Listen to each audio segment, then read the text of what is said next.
Claire Sinclair is 28 years old, and the last thing her mother ever called her You in public was a underestimate the defect. gravity of this She said it at her situation. sister's wedding, Do not- in a Let's stone celebrate ballroom this with beautiful 200 night guests, together. while Claire stood there Dancing. holding a glass of champagne she never asked for. Why is this defect You here? must understand 9 your years of place. silence, and This that is was her not mother's opening negotiation. line. Her sister turned from her photographer, saw Claire's face, and smiled the way you smile at a stain on a rented tablecloth. You need are to not leave invited. right now. You are She was ruining right about everything. that. She just didn't know who was. Claire's family had 9 years to learn who she'd become, and they spent those years pretending she was never born. Thank you all for being here tonight. What the It groom means the did world to next us. ended more Please than the enjoy evening. It brought down a dynasty 3 generations in the making, and Claire never raised her voice once. But this story doesn't start in that ballroom. It starts 10 years earlier, at a country club, with a graduation gown and a wall of framed diplomas that held one empty frame.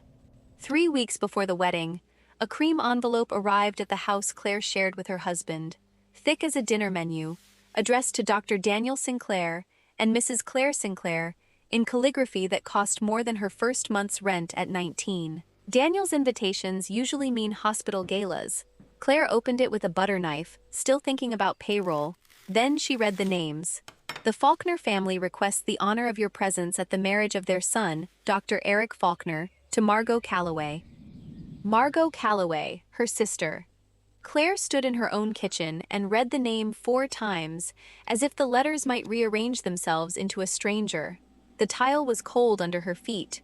The refrigerator hummed. Somewhere in another city, her family was planning a wedding, and an invitation with her married name on it had sailed straight through their defenses, like a bird through an open window.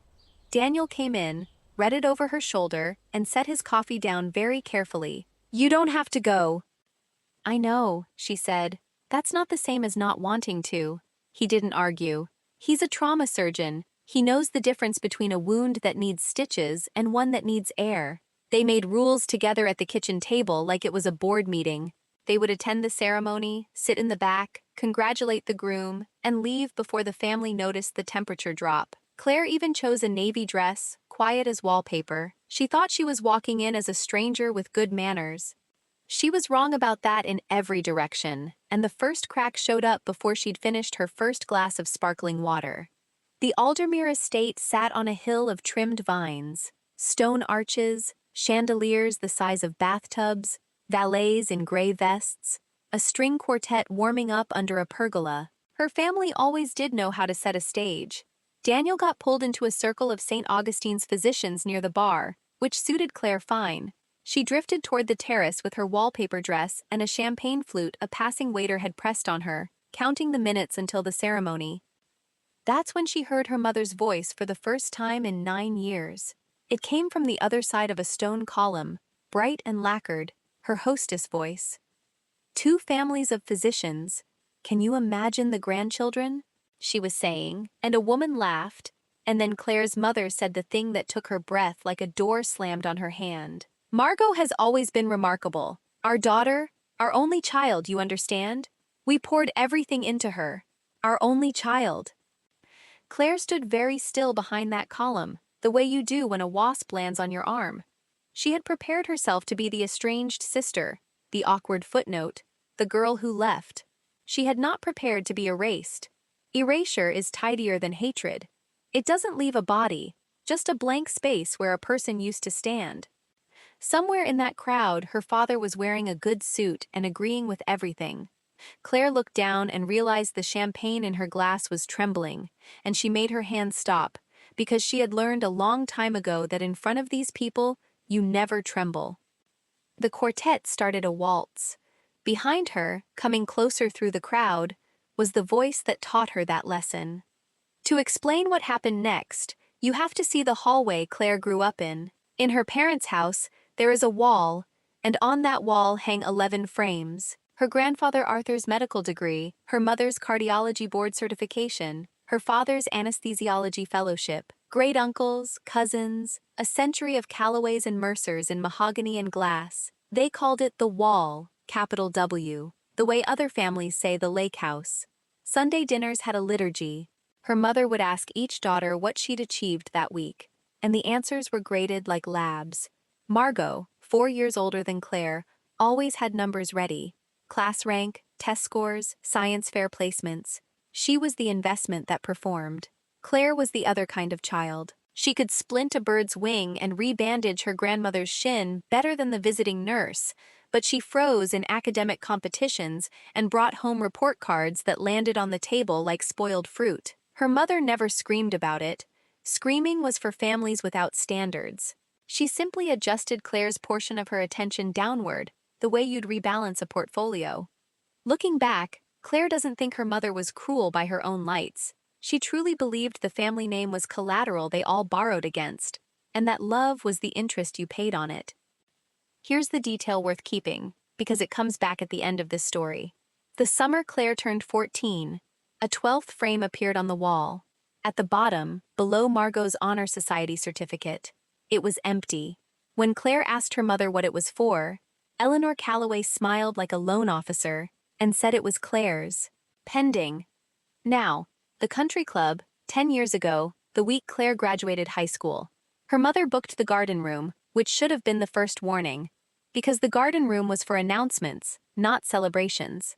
22 relatives, white tablecloths, a printed menu. Claire wore a yellow dress she'd bought with her own money from a pharmacy job, and she remembers feeling almost pretty until her aunt looked at her too long and said, "Well, aren't you brave with color?" Her graduation was technically the occasion, but the evening had a second act nobody told her about.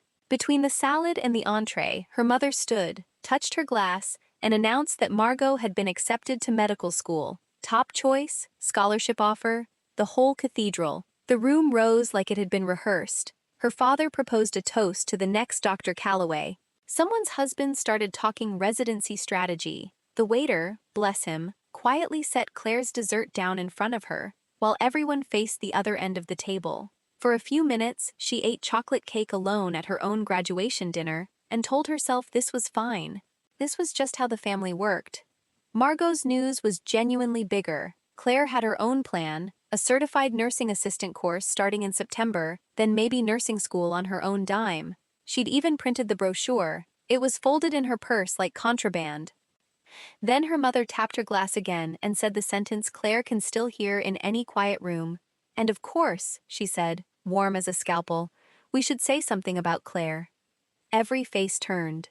Her mother looked at her the way she looked at an X-ray and smiled. "One daughter got the discipline of medicine," Eleanor told 22 relatives, tilting her glass toward Margot. "The other got, she let the pause do its work." Pauses were her scalpel too. Well, an education is an education. We celebrate what there is to celebrate. A few people laughed the way people laugh at a boss's joke, quick and hollow, eyes down. Her aunt mouthed something sympathetic, which was somehow worse. Claire sat there with chocolate on her fork and 18 years of training in her spine, and gave the garden room nothing. No tears, no exit, no scene to remember her by. She finished the cake. It tasted like drywall.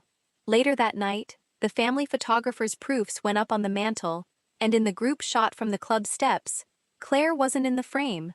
Not cropped out, composed out. Her mother had arranged the pose herself. When Claire asked about it, Eleanor walked her to the wall, tapped the empty 12th frame with one manicured finger, and delivered the family motto like a diagnosis. In this family, love is earned. This frame is waiting. What you put in it is up to you. Claire said the frame could wait forever. Then, because she wasn't going to medical school, she said it quietly, but she said it.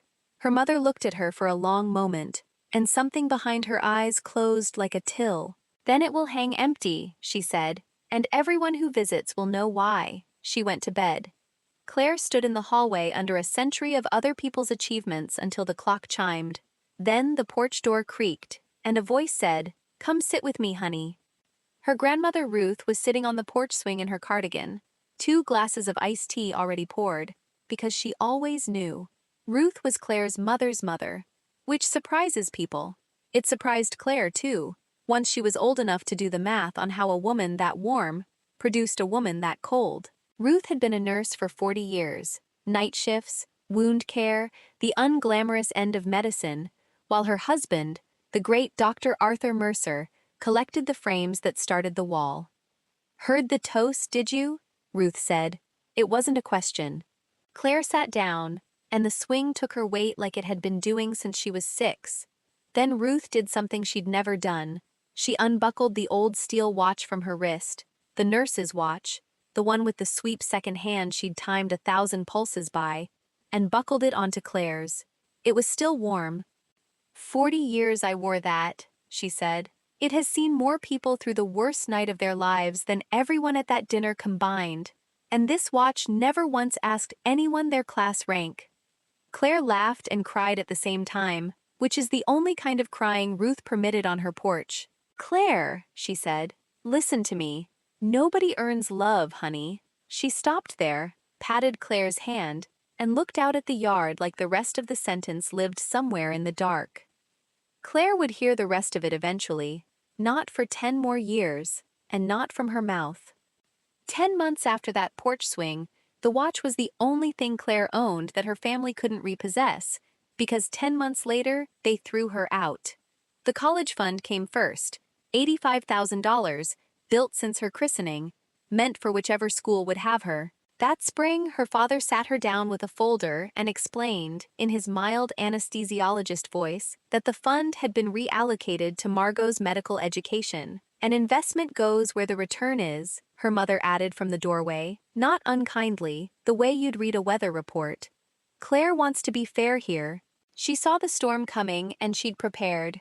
At 19, she'd opened her own bank account the week after graduation, taken her documents out of her mother's filing cabinet, finished her CNA certification at night, and picked up shifts at a home care agency, wiping down walkers and helping strangers shower with dignity. She loved it, which was the unforgivable part. Her mother could have survived a daughter who failed toward medicine. She could not survive one who succeeded toward the help.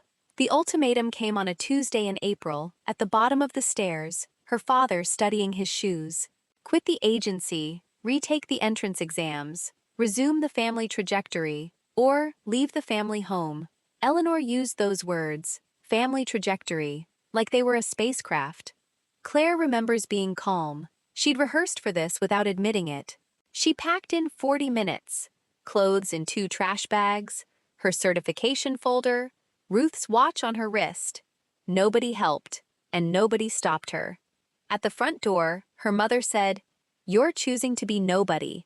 And Claire said, "I'm choosing to be somebody you don't get to grade." She carried her trash bags down the walk like luggage.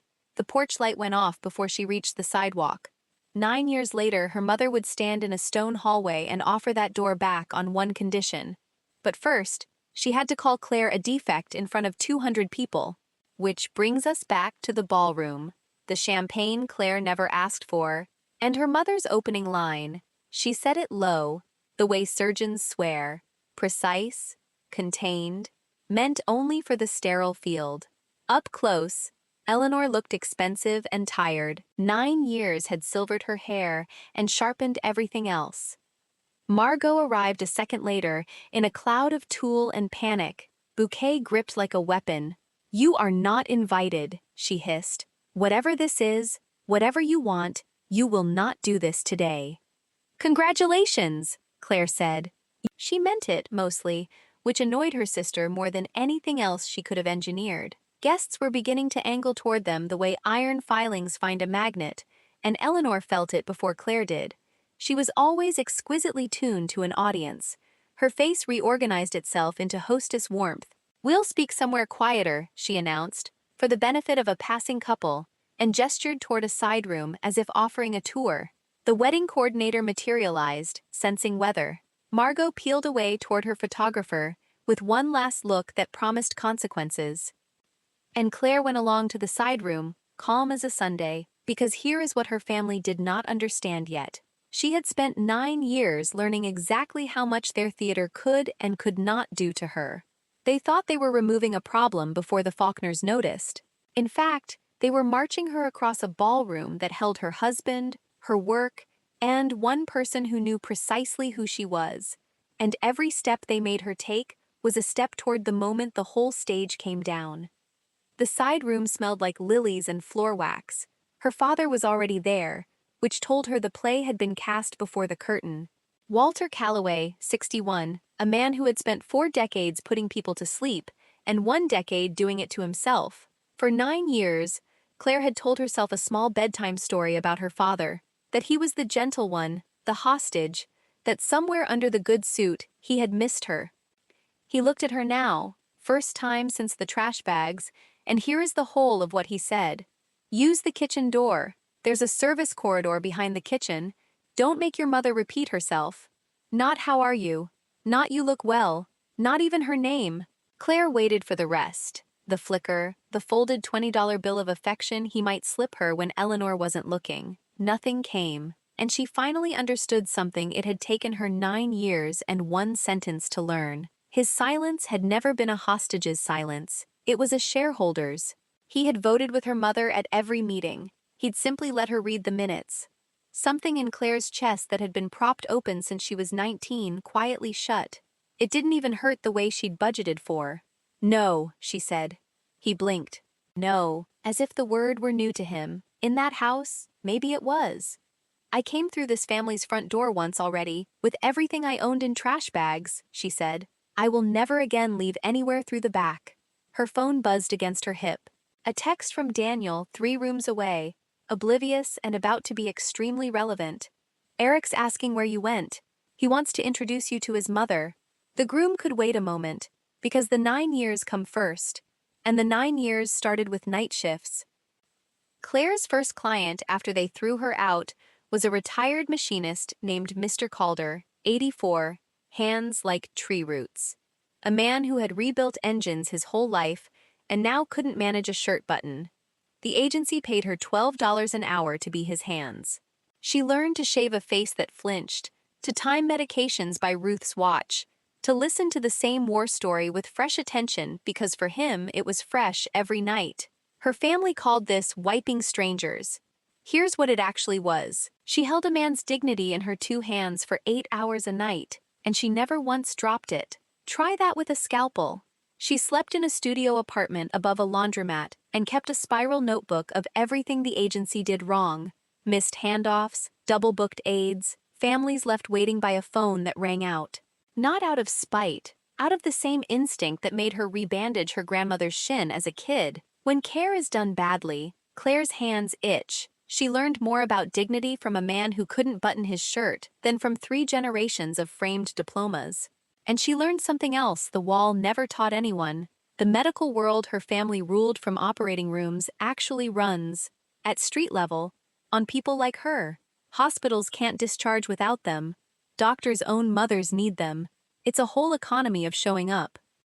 She was 19, then 20, then 22, saving every spare dollar in a coffee can like a depression grandmother. Then, the fall she turned 23, her actual grandmother's phone went silent. Ruth had a stroke on a Thursday in October. Claire found out 2 days late from a neighbor because no one in her family called her. By then, Ruth was in a hospice with visiting hours and a visitor list, and the list was managed by her medical power of attorney, Claire's mother. Claire did everything a person can lawfully do. She called the front desk daily. She sent her name in writing. She drove 2.5 hours on her day off and stood at the reception counter in her scrubs while a kind woman with terrible news in her eyes checked a clipboard and said, "Immediate family only, and I'm sorry, but you're not on the list." She was Ruth's granddaughter. She was also, on paper, nobody, and paper was her mother's home field. Claire sat in her car in that parking lot for a long time, close enough to see which window might be Ruth's. 11 days later, Ruth died. Claire learned about the funeral from the same neighbor after it was over. There is a specific kind of quiet that follows a grief you weren't permitted to attend. It moves into your apartment and pays no rent. But Ruth, being Ruth, had gotten one thing past the clipboard. A week before the stroke, she'd left Claire a voicemail, 47 seconds long. Claire knows it's 47 seconds because the screen says so, not because she'd ever heard it end. She pressed play the night she learned Ruth was gone. Got 12 seconds in. "Gracie, no Claire, it's your grandmother. Don't you dare delete this." And her thumb hit stop like a reflex, because Ruth's voice was alive and she wasn't ready for the past tense. She kept that voicemail for 5 years. 5 years, and she never once let it finish. Grief either buries you or it pours a foundation. 6 months after they lost Ruth, Claire took $14,000 out of the coffee can and the credit union, rented a 2-room office that shared a wall with a dance studio, and started her own home care agency. She named it Harborview, for no family reason at all. She just wanted a name that sounded like the opposite of a hallway full of frames. Her hiring policy was one sentence long: hire the ones who show up. She took the notebook of everything her old agency did wrong and turned every line into a rule. Aides got real wages and backup coverage. Families got a call back within the hour, every hour she was awake. Her first contract was a small one, a hospital discharge planner, desperate on a Friday afternoon and out of options, which is the only way anyone gives a 23-year-old a chance. They didn't lose a client for 2 years. Word travels fast in the showing up economy. 5 years later, Harborview had 290 caregivers across 4 states, and Claire had a title she still can't say without hearing her own younger self laugh: founder and president. If you're watching this while you build something of your own in a 2-room office somewhere, while everyone who shares your last name calls it a phase, pause and hear Claire say it plainly. The people who wouldn't give you a seat are not the audience you're building for. One Tuesday, a hospital called about a patient nobody else would take, and the doctor on the line had a voice she'd end up hearing every morning for the rest of her life. Back at the estate, Claire didn't go to the kitchen door, and she didn't go back to the ballroom. Not yet. She found the rock garden behind the terrace, where the caterer's clatter faded into hedges, and sat on a cold stone bench in her navy dress with her phone in her hand. You already know what file she opened. Grandma Ruth, 47 seconds. Saved through 5 phone upgrades. Backed up in 3 places. Listened to 100 times and finished exactly never. She pressed play. Claire, it's your grandmother. Don't you dare delete this. Her voice papery and amused, the porch swing practically audible behind it. 12 seconds in, right on schedule. And I need you to hear this, honey, because nobody ever told your mother. Stop. Her thumb, that coward, that loyal bodyguard. She sat there with her pulse ticking against Ruth's watch, the sentence cut off in the middle, the way it had been cut off for 5 years, and asked herself what she was actually doing at this wedding.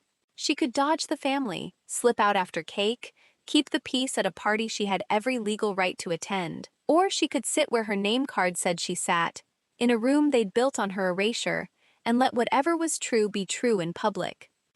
Ruth went through that family's front door her whole life in a nurse's cardigan, and she never once apologized for the uniform.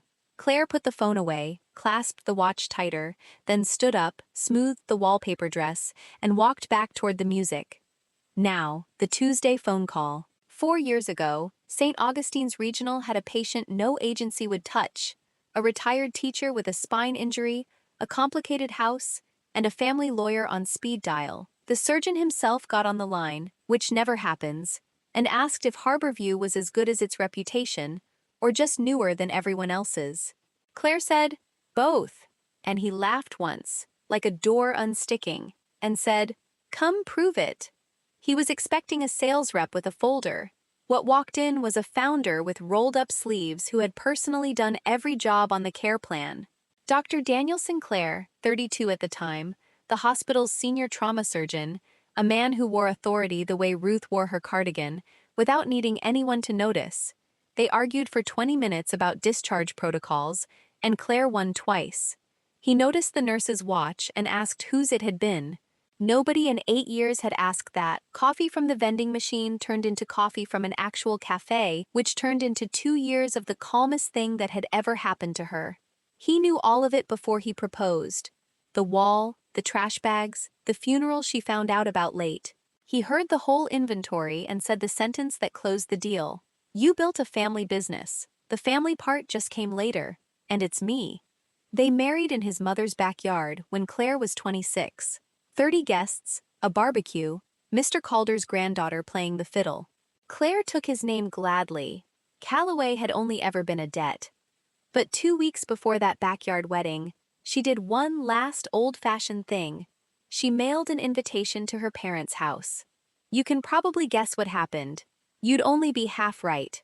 The envelope came back 13 days later. And here's the half you might not guess.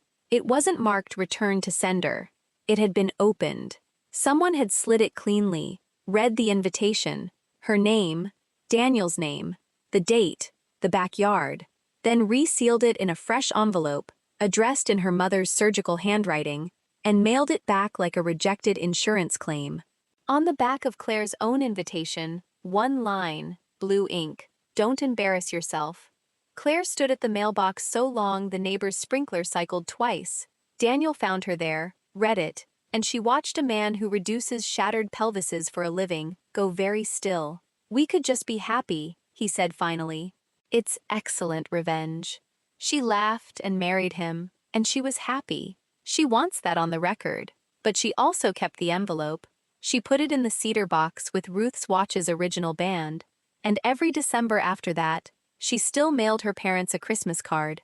Plain, no photo, signed Claire. Never answered, never returned, just swallowed by the same mailbox that had spat back her wedding. Daniel never told her to stop. He just watched her do it each year with the expression he wears reading a scan he doesn't like.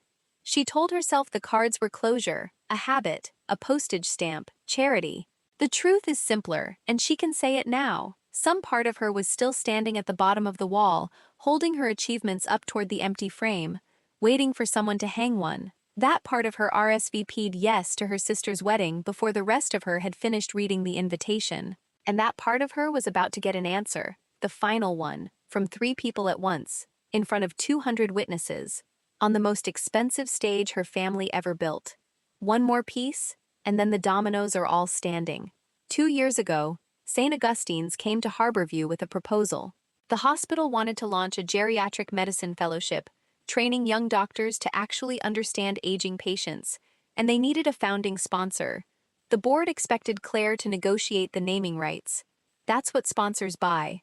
She had one condition, and it wasn't her name. It would be called the Ruth Mercer Fellowship, after a nurse who worked 40 years of nights and never got a frame on anybody's wall. And Claire's name would appear nowhere, not in the press release, not on the plaque, not at the annual dinner. The development office thought she was being modest. Daniel knew better and signed the papers with her anyway, listed simply as a physician liaison. She told herself it was privacy. Standing where she stands now, she'll tell you the truer thing. She was still building a case file for a jury that was never going to convene. Some invisible day, in some invisible court, the family would finally see everything. The company, the fellowship, Ruth's name restored, and they would understand what they had thrown out, and they would come to her. Quiet auditioning is still auditioning. She just did hers anonymously, which let her call it dignity. The first Ruth Mercer Fellow was selected that spring, from 40 applicants, a young internist with good hands and better manners, the kind of doctor who calls the caregivers by name. He wrote Claire a thank you letter through the foundation, without knowing who she was. His name was Eric Faulkner. She funded a stranger's future and told no one. And this spring, that stranger sent her an invitation to his wedding, because that stranger was marrying her sister. The ceremony itself was beautiful, the way hotel lobbies are beautiful. Claire sat in the last row of white chairs with Daniel's hand over hers and watched her sister marry a man she had accidentally helped create. Margot looked genuinely lovely. Claire will give the record that much. She delivered her vows the way she'd delivered valedictorian remarks. Flawless, timed, slightly laminated. She promised Eric honesty in all things, and 200 people sighed, and Claire's water went down wrong. It was during the recessional that her professional brain, the one that audits care plans for what's missing, started itemizing this wedding the same way. Item: the bride was supposedly a dermatologist about to open her own practice, yet in a garden full of physicians, not one guest on her side was introduced as her colleague. Item: her practice had a grand opening this fall, per Claire's eavesdropping, yet no one could name the neighborhood. Item: her mother steered every conversation about Margot's career backward into her residency years, the way you'd steer guests away from a room with water damage. Item: whenever anyone asked Margot a direct medical question, and doctors at weddings ask constantly, her mother materialized like security and answered for her, charmingly, every time. Any one of those is nothing.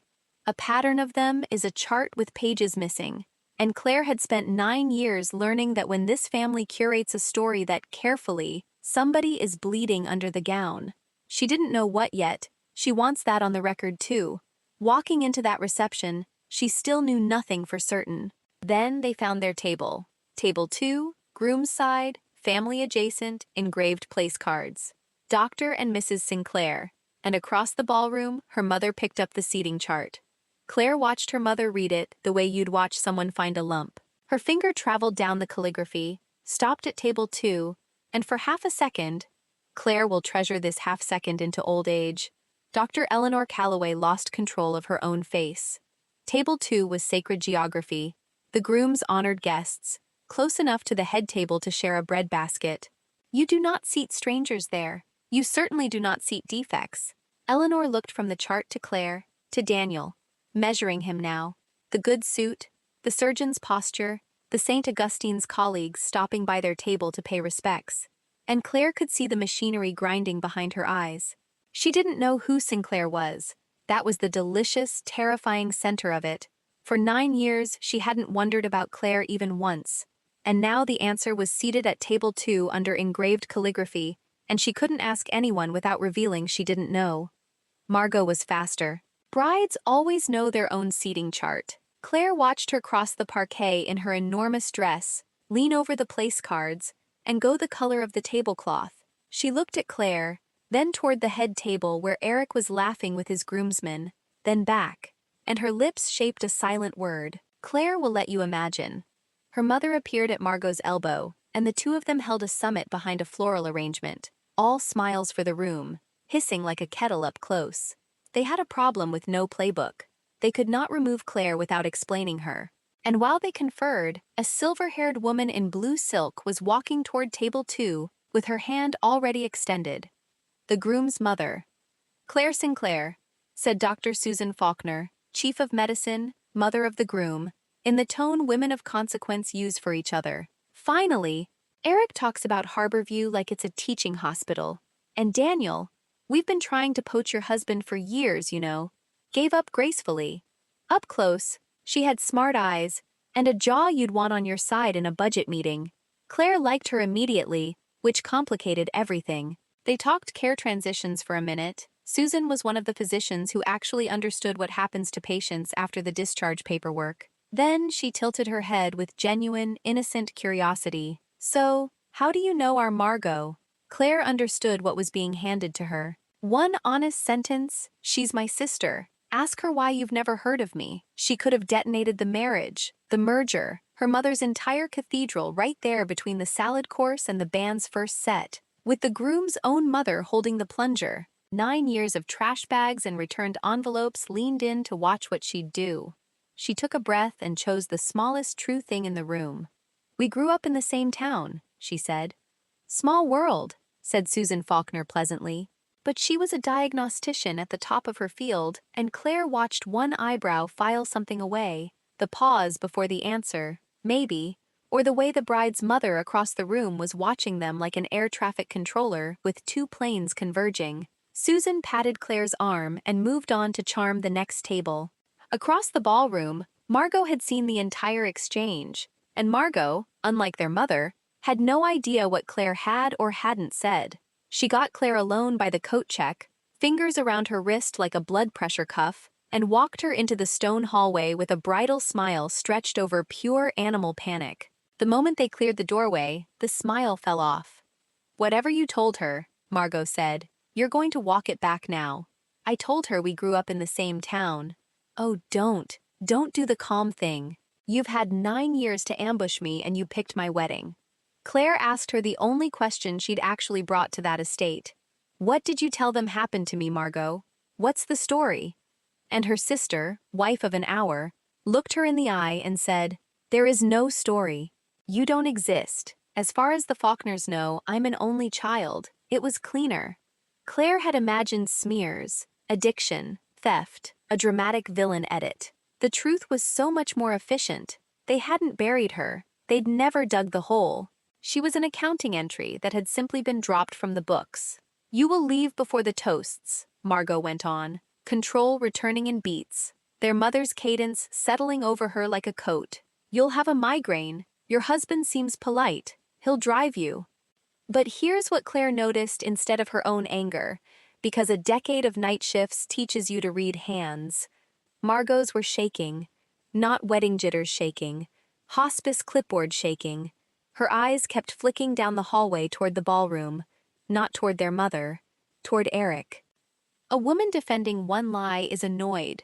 A woman defending a load-bearing lie is terrified. And terror like that is never about a missing sister. People only panic like that when one lie is standing on top of another. "Enjoy the toasts," Claire said, and walked back inside. She made it 3 steps toward the table, and then her legs took her right past it, past the band, out to the coat check, where she stood holding her own claim ticket like a woman deciding on a train. Because here is the arithmetic she did in that alcove. She had come to this wedding carrying one specific, shameful hope, that 9 years might have loosened something, that a door might sit ajar. She now had her answer in writing. There was no door. There had never been a door. There wasn't even a wall with her shape in it. You cannot reconcile with people for whom you do not exist. So, migraine, coat, husband, highway. Give them the clean wedding and keep her dignity in the car like a to-go box. Daniel appeared beside her. He has a surgeon's radar for internal bleeding, and read the whole calculation off her face. He didn't argue either direction. He just said, "Say the word," and held out his hand for the ticket. That's when Ruth's watch caught on her sleeve, the clasp worn soft by 40 years of Ruth's wrist and 10 of Claire's, and sat there glinting under the coat check lamp. Claire thought about a woman who walked through the Calloway family's front door for 6 decades in a nurse's cardigan, outranked by everyone at the table and outclassed by none of them, and who never once used the service entrance her son-in-law kept suggesting. She handed Daniel the ticket. "We're staying for the toasts," she said. Inside, a fork was already ringing against crystal. Her mother toasted first, naturally. She rose in pearl gray with a glass of champagne and gave the performance of a career. Charming, warm with intolerances, every syllable load-tested. She spoke of 2 great medical families joining, the Faulkners and the Calloways, of standards upheld across generations, of her pride in a daughter who had never once lowered the bar. Then she smiled at the room and delivered the family catechism, polished for export. People ask how our family produces what it produces. The answer is simple. Everything in this family is earned. Our name most of all. Nothing is given away free at our table. 200 guests raised their glasses to it. Claire kept her hands in her lap and did something she hadn't expected. She heard the sentence underneath the sentence. Eleanor had said those exact words to her at the bottom of the wall. And someone had certainly said them to her, in that same house, when she was small, a grandfather Claire had never met, the great Dr. Arthur Mercer, who Ruth once said graded his daughter's posture at Sunday dinner. Her mother wasn't quoting herself. She was reciting. Standing there in pearl gray at the top of her world, she was still the girl reporting her class rank to a man with a ledger where his lap should have been. For exactly one breath, Claire felt the vertigo of pity before she put it down. You can understand a system and still refuse to bow to it. Ruth taught her both halves of that.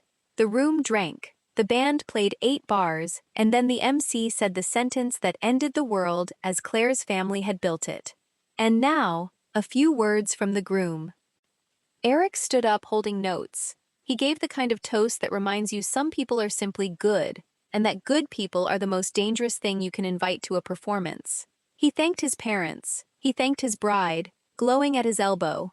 And then he set down his notes and went off script, because he wanted, he said, to thank the 2 people who made him the doctor standing here tonight. For the first is my mentor. He taught me that trauma surgery is mostly showing up, and showing up again. Dr. Daniel Sinclair, Table 2. Applause. Every Calloway head in the ballroom rotated toward their table like gun turrets. Eleanor's glass stopped an inch from her lips and did not move again. The second, Eric said, I only get to thank because she's finally in a room with me. I trained on a fellowship that paid my salary, my research, all of it. Named for a nurse, Ruth Mercer, who worked 4 decades of night shifts. The founder who endowed it wouldn't let the hospital print her name. No plaque, no gala, nothing. It took me 2 years and one indiscreet mentor to find out who she was. He smiled. the best man smile of a man giving someone their due with no earthly idea what he was standing on. She built a company from nothing at 23, and half our discharges would collapse without her. And she's sitting next to my mentor, because she married him. Claire Sinclair, would you stand? Ruth Mercer was her grandmother. The applause started warm and confused, 200 people turning in their chairs. Claire stood, because you stand when a good man asks. And in the corner of her eye in pearl gray, her mother rose out of her chair too, not to applaud. Her face had gone the gray of old snow, and her mouth was already forming a word. What Eleanor said into a ballroom that had just heard the words Ruth Mercer was her grandmother was, "There's been a mix-up." She said it with a hostess laugh bolted on top. Claire is a distant relation. A complicated situation, not for tonight. And Margot, poised, laminated Margot, chose that exact moment to lose 9 years of message discipline in a single blurt. "You are not invited." She said it at volume, past the microphone's edge, into 200 held breaths. The silence afterward had texture. Eric turned to his bride slowly, the way you turn in a house where something has just broken upstairs. "Not invited," he said. "I invited her. Margot, this is the woman who paid for my fellowship. This is my mentor's wife. Her grandmother's name is on my diploma wall." His voice didn't rise. It clarified, which was worse. "How dare you? Either of you. Do you have any idea who this woman is? This woman is the reason I'm standing here a doctor." Her mother, seeing the structure coming down, made her final error. She reached for rank. "Eric, dear, this is a family matter." "Which family?" said Eric Faulkner quietly, in front of both of them. You could hear the chandelier hum.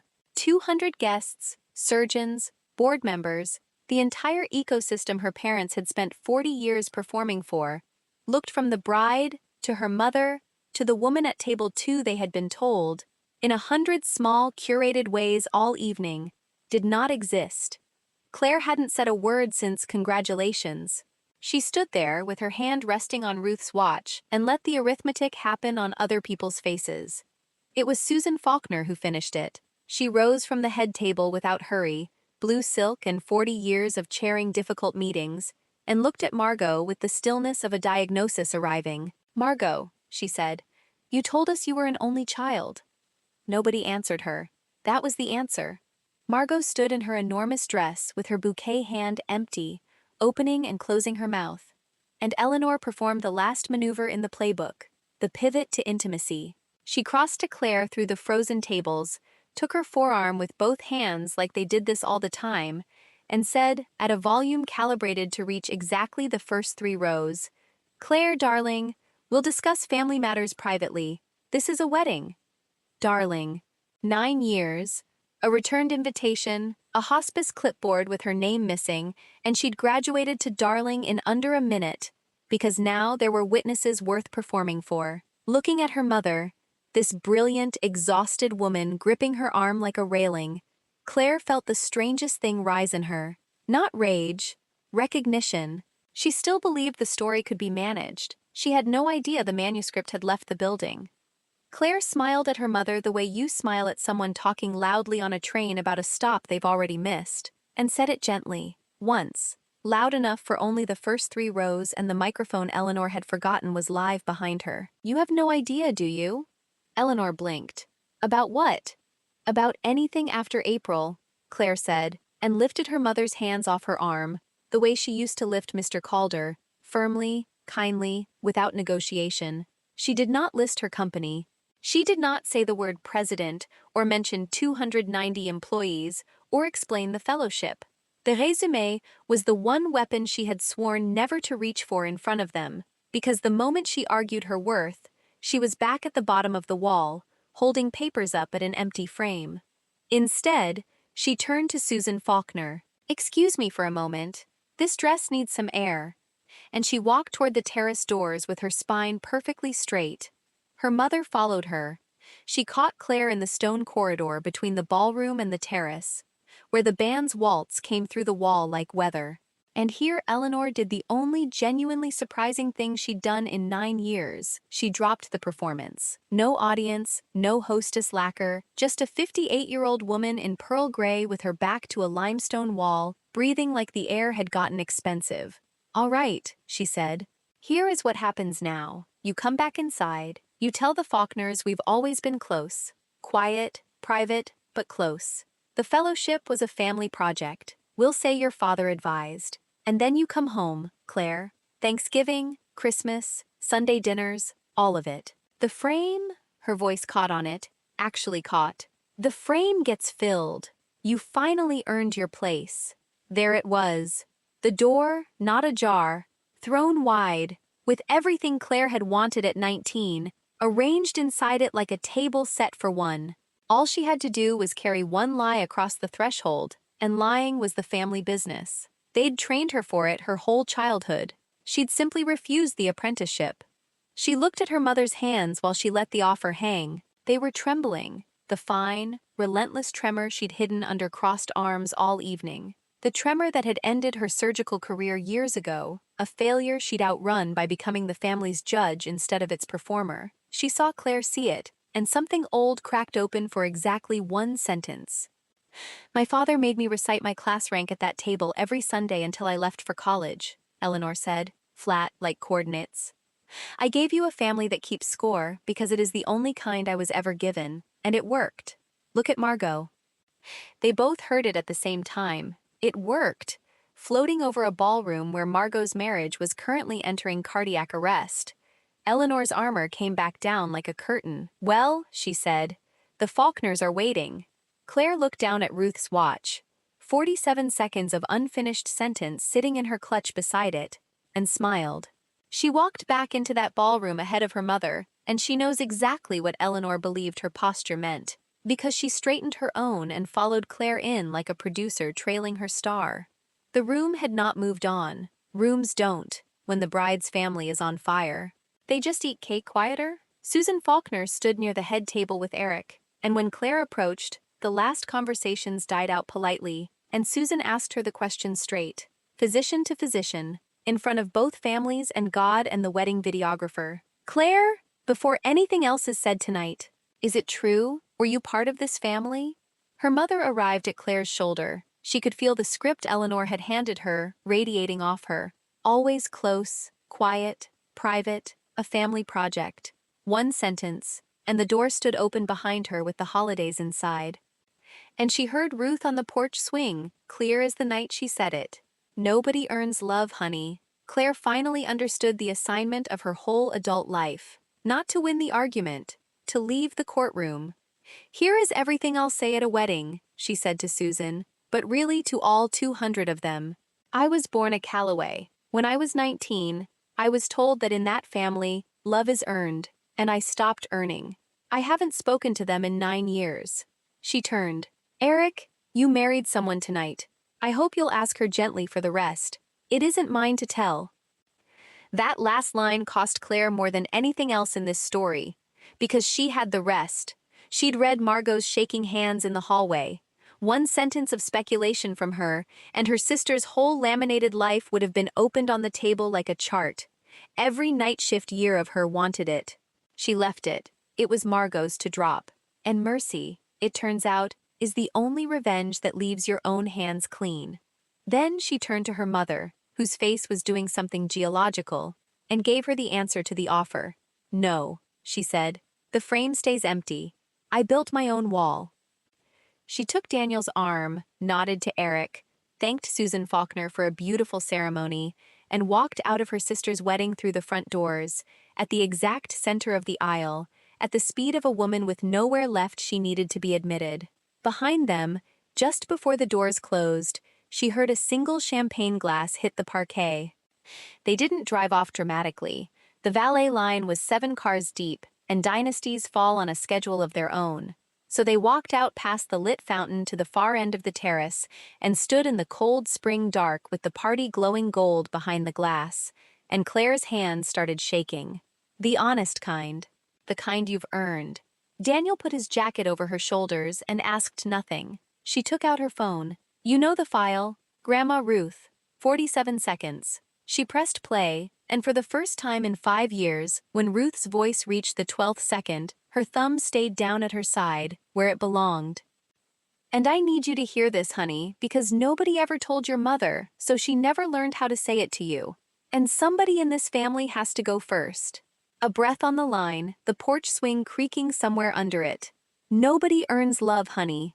Love is the thing they can't bill you for. Whatever they do with that silly wall, you were never the empty frame, Claire. You were the whole wall, and the house it holds up. And don't you dare wait for people with ledgers to tell you what you're worth. Come see me Sunday. Bring nothing.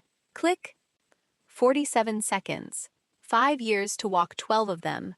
Claire cried then, the only time in this whole story. Let the record show it happened on a terrace, in her husband's jacket, with her grandmother's watch ticking against her wrist like a second heart. Not for the family she'd lost. You can't lose what was never issued to you. For the woman who'd gone first. And for the 19-year-old at the mailbox who could have used those 47 seconds a little sooner. When it was done, she did one small piece of housekeeping. She opened her drafts folder, found the Christmas card list with her parents' address sitting at the top where it had sat for 9 Decembers, and deleted the entry. Then they went home. The dynasty spent the next 6 weeks collapsing without any help from Claire. Here is what the collapse looked like from a respectful distance. The Faulkners did what careful families do after a wedding with a surprise sister in it. They went back and checked the chart. The dermatology practice with the fall grand opening had no lease, no license on file, no fall. Margot's residency, it turned out, had ended halfway through her second year. Not paused, ended. And the years since had been a medical-adjacent job wrapped in her mother's narration. She had a diploma. She did not have the life printed on the wedding program. Eric filed for annulment 6 weeks after the cake. Claire's told he did it kindly, which sounds like him, and that he kept the Ruth Mercer name on his email signature, which undid her a little. Eleanor resigned her chairmanship of the hospital gala committee that fall, citing family obligations, the sentence doing more work than any sentence should. Nobody fired her. Nobody needed to. Her currency had simply been devalued in every room that mattered to her, and she had built her entire life in those rooms. That was the whole punishment, and it was total. Her father sent Claire an email in November. 1 line, no subject. Your grandmother would have been proud. She read it maybe 30 times. She never answered it. Both of those facts are true at once, and she stopped needing them to fight.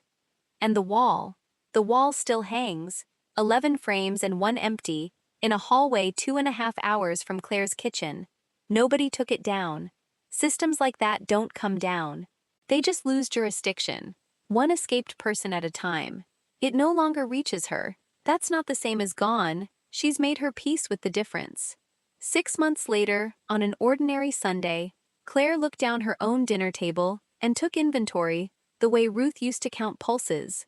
Unhurried, thorough, grateful. Daniel at the far end, arguing playoff brackets with Mr. Calder's granddaughter. 3 of her original caregivers, the ones who showed up before Harborview could afford to pay them what they were worth. Her first client's widow, who brings a pie nobody asks her to bring, and everybody finishes. And Eric Faulkner, still a Ruth Mercer fellow, still family somehow, the one thing she salvaged from that wedding without meaning to, telling a story with his fork in the air. On the wall of their dining room, there are 11 frames too. Claire counted them one night and laughed until Daniel came to check on her. Theirs hold a fiddle recital, a fishing boat, a coffee can, 2 wedding photos from a backyard, and a nurse in her cardigan on a porch swing mid-sentence, saying something the camera couldn't keep. Not one certificate. The watch was on her wrist, where it stays. The voicemail is still on her phone. And these days, she can play it all the way through while the potatoes boil. If a family ever made you audition for a seat at their table, hear this. Love that has to be earned was never love. It was a job with no wages, and you are allowed to quit a job. The table you build afterward will hold every person your old chairs never fit. That's the story. 1 empty frame, 1 nurse's watch, and a voicemail that took 5 years to finish.